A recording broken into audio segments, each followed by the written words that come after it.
नमस्कार दोस्तों, आपका स्वागत है हमारे YouTube चैनल loveyofficial.com पर, जहां प्रतिदिन मिलती है आपको प्रेरणादायक, पौराणिक और दिल को छू लेने वाली कहानियां।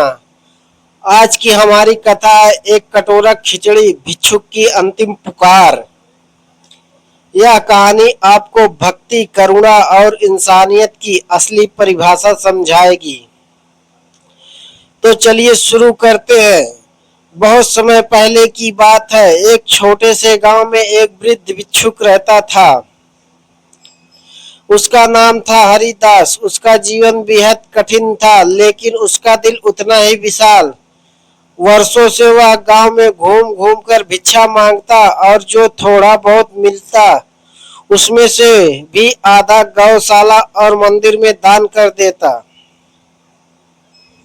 हरिदास को लोग जानते तो थे, पर कोई उसका मोल नहीं समझता था।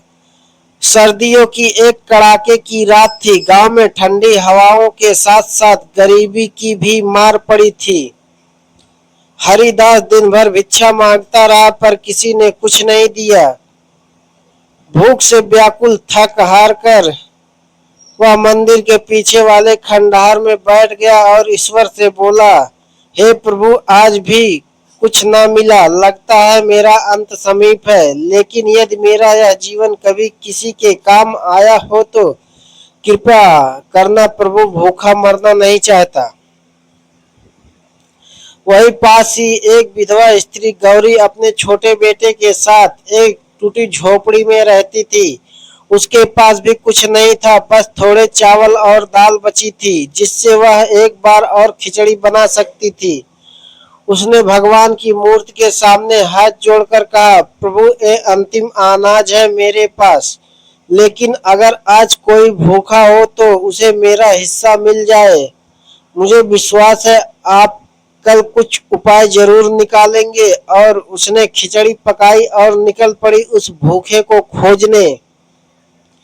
रात का अंधेरा गहराता जा रहा था। लोग घरों में थे, मगर तभी गौरी की नजर मंदिर के पीछे बैठे कांपते हरिदास पर पड़ी। वह झट से उनके पास गई और कहा, बाबा, कुछ खाया नहीं आपने? हरिदास ने मुस्कुराकर कहा, बेटी, नहीं, आज नहीं मिला, पर ईश्वर से शिकायत नहीं। गौरी ने वह खिचड़ी का कटोरा उसके सामने रख दिया। ये लो बाबा, प्रभु ने मेरे हाथों से भेजा है।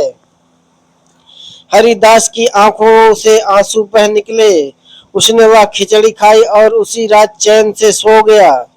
सुबह जब गांव वालों ने देखा तो हरिदास की देह मंदिर की सीढ़ियों पर शांत पड़ी थी, जैसे किसी गहरी नींद में हो, लेकिन उसका चेहरा चमक रहा था। हाथों में वही कटोरा था, पर अब वह सोने का हो गया था।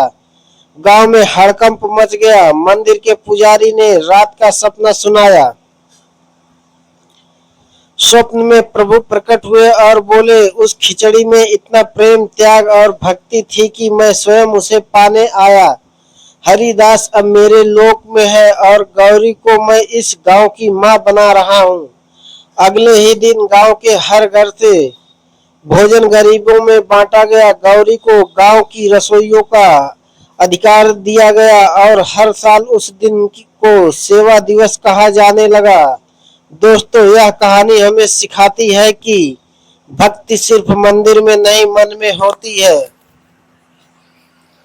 त्याग जब सच्चा होता है तो ईश्वर स्वयं आकर उसे त्याग को स्वीकार करते हैं। हरिदास और गौरी की कहानी सिर्फ भूख की नहीं, करुणा और श्रद्धा की गाथा है। यदि आपको यह कहानी प्रेरणादायक लगी हो तो चैनल को सब्सक्राइब जरूर करें। वीडियो को शेयर और कमेंट में लिखें, क्या आपको कभी ऐसा त्याग किया है? धन्यवाद मित्रों।